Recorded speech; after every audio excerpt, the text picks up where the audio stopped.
काय रे बाळा, डोळ्यात पाणी का? फक्त या एकाच गोष्टीसाठी रडतोयस ना, की तुला माझ्याकडे अक्कलकोटला येता येत नाहीये? मी पाहतोय तुला. इतर लोक येतात, दर्शन घेतात, आनंद साजरा करतात, आणि तुला मात्र तुझ्या परिस्थितीने, तुझ्या जबाबदाऱ्यांनी आणि तुझ्या नशिबाने तिथेच बांधून ठेवलंय. याचंच वाईट वाटतंय ना तुला?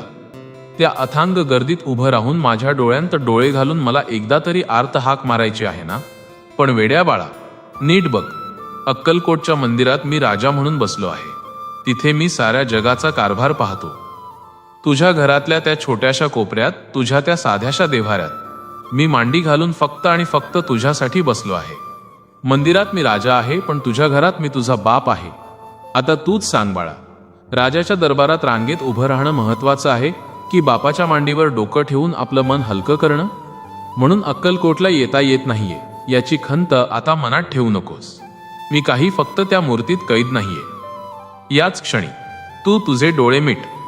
मी तुझ्यासमोर नाही असं तुला वाटत असेल, पण मी तुझ्या श्वासात आहे, मी तुझ्या विश्वासात आहे, आणि मी तुझ्या घरात आहे. आणि ऐक बाळा, तुझं ते पत्र मला भेटलंय. ते कागदावर लिहिलेलं नसेलही, पण ते तुझ्या काळजातून आलंय हे मला कळतं. तू विचारतोयस ना, माझी इच्छा पूर्ण होईल का? माझं स्वप्न खरं होईल का? मी मागितलेलं मला मिळेल का?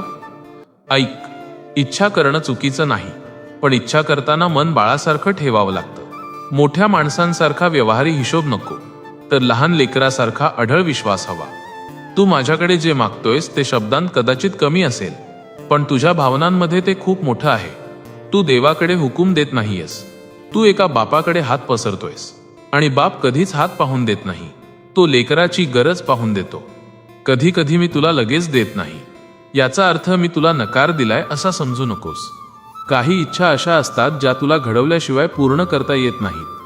तू आतापर्यंत खूप सहन केलं आहेस, खूप वेळा गप्प राहिलास, तक्रार करणं कमी केलंस. हे सगळं माझ्या नजरेतून कधीच सुटलं नाहीये. तू मला म्हणतोयस ना, स्वामी फक्त एकदा माझ्या बाजूने उभे राहा.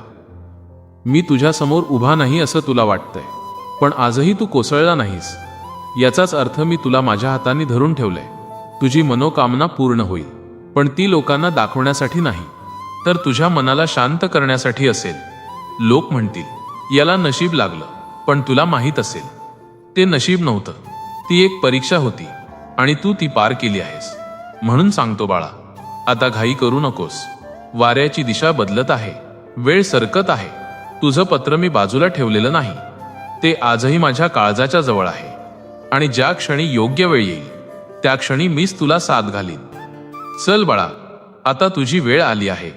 तोपर्यंत मन शांत ठेव, विश्वास ढळू देऊ नकोस. कारण जो माझ्यावर एखाद्या लहान बाळासारखा विश्वास ठेवतो त्याला मी कधीच रिकाम्या हाताने परत पाठवत नाही. न भिवू नकोस, मी तुझ्या पाठीशी आहे. श्री स्वामी समर्थ.